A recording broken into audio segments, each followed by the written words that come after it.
Hey there, this is Kemp from creativecashflow.com. Today, let's talk a little bit about some of the basics behind Bandit signs. Bandit signs, as you know, are going to be the signs that you see stuck out in yards that say we buy houses or house for sale, whatever, that kind of thing. So let's talk about Bandit signs and how to kind of properly use those from a basic standpoint, because I see this get screwed up a lot, surprisingly enough. Even though it's a very simple concept, I see people do them wrong all the time.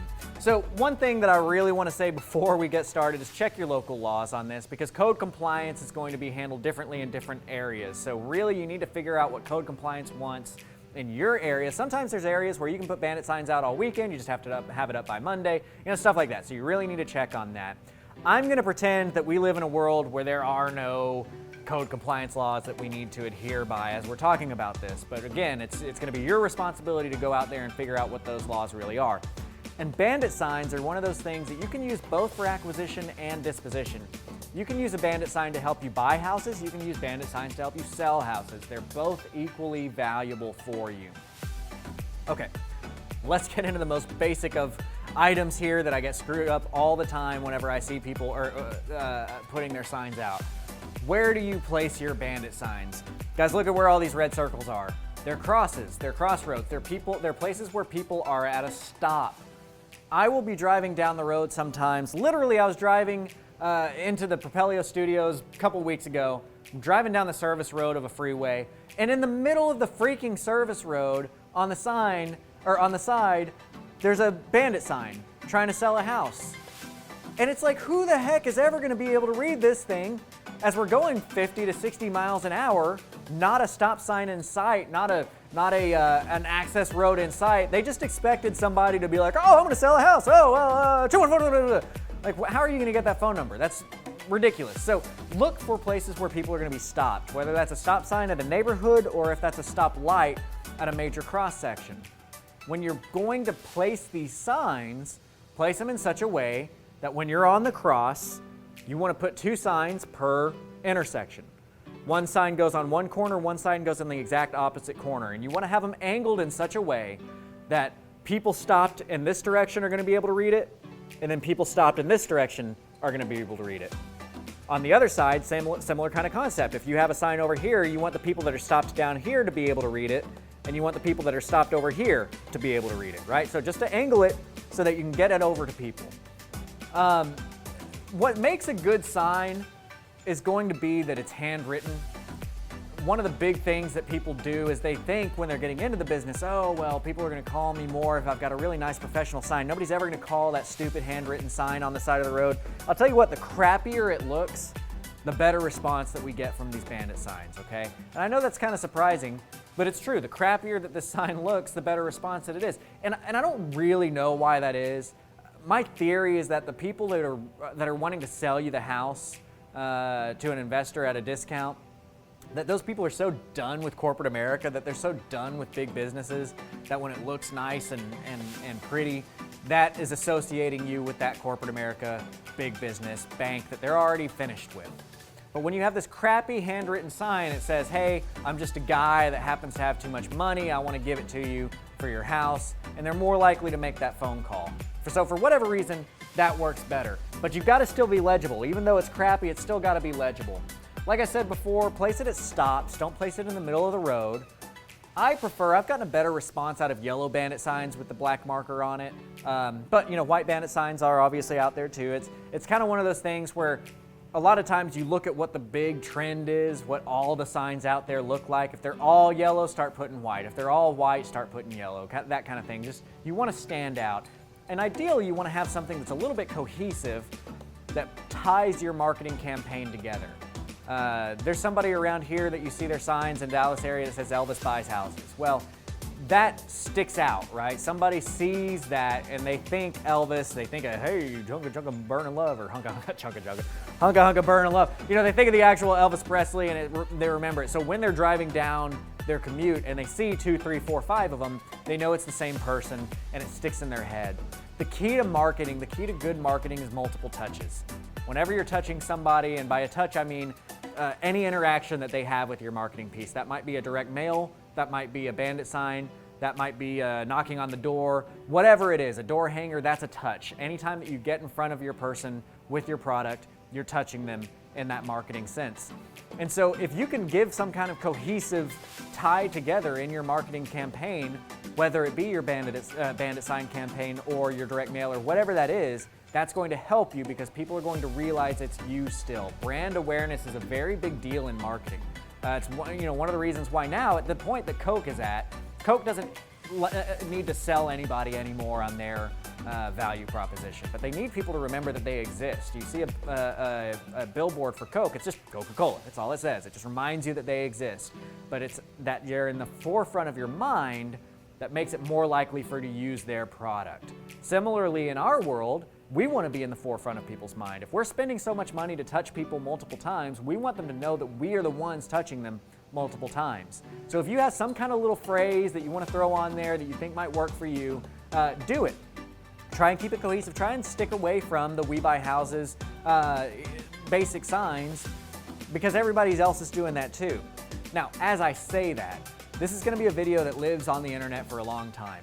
And I want you guys to understand that 90% of marketing is reevaluating what's going on in your marketing campaign. So you have to A/B test things. You have to put out testing to see which thing is performing better for you at that point in time, and then start pouring your money into the one that's performing better. So try different phrasings. Whether it is We Buy Houses, try it. And see if that's the one that's working for you in your area to go forward with. And then you start pouring all of your money into that. And occasionally throw out a different campaign and see what your returns are like. Use some different phrasing, see what your returns are like. If your phone calls come in, go up, then you know you're onto something. If they drop dramatically, you know you need to kind of back off of that and go back to what you had before. But you've got to test. Marketing is all about testing the market and understanding what people want. It's really important for you to be able to put yourself in their shoes, reading the sign from their point of view, and understanding what's going to cause them to follow your call to action, which is going to be a call now, right? Call today, call now. You've got to have some kind of call to action on there, which says, don't just read the sign passively, but actually do something about it. I want you to read the sign, and I want you to pick up your phone and call me.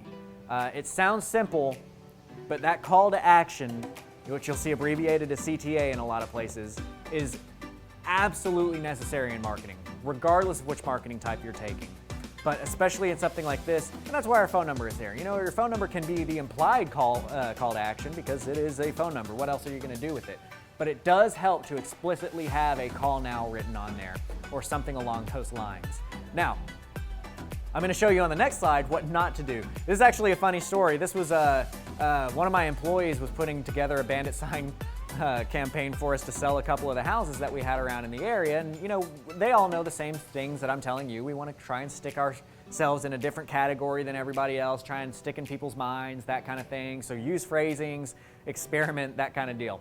Well, the basic sign for selling a house is just going to be, 322, dueño a dueño if you're doing owner financing, which means, owner to owner, or just seller financing, and then call today with a phone number. Right? That's going to be kind of your basic go-to sales board, but it doesn't hurt to try things out. Well, I walked into my back office one day and she's putting all these things together for me, and I picked up one of the signs and I was like, what is this? She's like, well, I'm just trying something out. And then you see it start to click in her head and she starts cracking up and she's like, oh my gosh, I didn't even think about it. This is the sign that I picked up from my employee creating. Quick and easy, call me with a phone number. We may have gotten a lot of phone calls with that Bandit sign, but I'm not necessarily going to say that that was a good campaign to send out there. So that picture lives in infamy now in our offices. I got to give her a lot of garbage and crap for the quick and easy that she's offering to all of our buyers. But don't do something silly like that. Just make sure that people understand what's going on your sign so that when they call, they know what they're getting into. Final points here. Code compliance. Code compliance is going to exist in almost anywhere, and one of the really key points to code compliance and working with code compliance is the fact that code compliance in any area, you're allowed to put a sign in somebody's front yard. Like in private property, the city doesn't have any control over that. So what you want to do is you want to take the sign with you that you want to put in somebody's yard and knock on the door. And this is especially on the sale side, especially when you're trying to sell a house.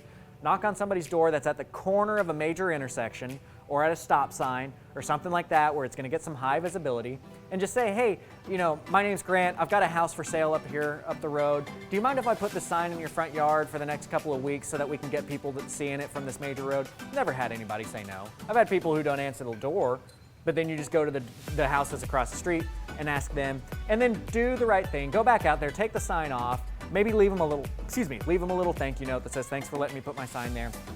And that way, if you need to go back out in a week or two and say, look, I had something fell through, is it okay if I just leave this up until we get it sold at this point in time? And tell them, if you ever get tired of it being in your yard, don't worry about it, just take it out. It's totally fine, I get it.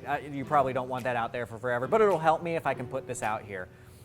Part of the psychological side of what we're playing there is if you explain why you're asking for something, people are infinitely more likely to give you that result.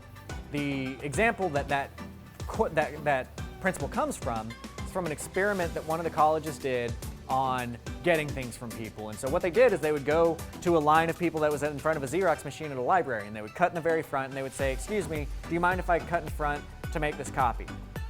And at first, nobody would let them make the copy. And then they started saying, okay, excuse me, do you mind if I cut in front to make this copy because I'm in a huge hurry and I need to get out of here real quick? And then it shot up, and I can't remember numbers, like they say, 70 whatever percent of statistics are made up, but it was significant. I think it was 33 or 38% of the people would comply at that point in time. Actually, no, it was much more. Anyway, a lot of people complied. A lot of people let them cut in front of line. And then they took it a step further. And the person cutting in line would just say, excuse me, do you mind if I cut in line to make copies because I really need to get a copy of this? They still got the same response. They still got the same compliance response, solely because of the word because, right? Explaining why a request exists, even if it's a circular reasoning like that. Excuse me, can I make copies because I need to make copies? Just the explanation makes people much more likely to comply. So, as you're asking somebody to put a sign in their yard, ask them. Say, hey, I've got a sign, or I've got the house up for sale here. Do you mind if I put this sign in your yard because I really need to see if I can get some traffic off of the yard or off of this major road here? Just giving them any kind of because is really going to help your cause.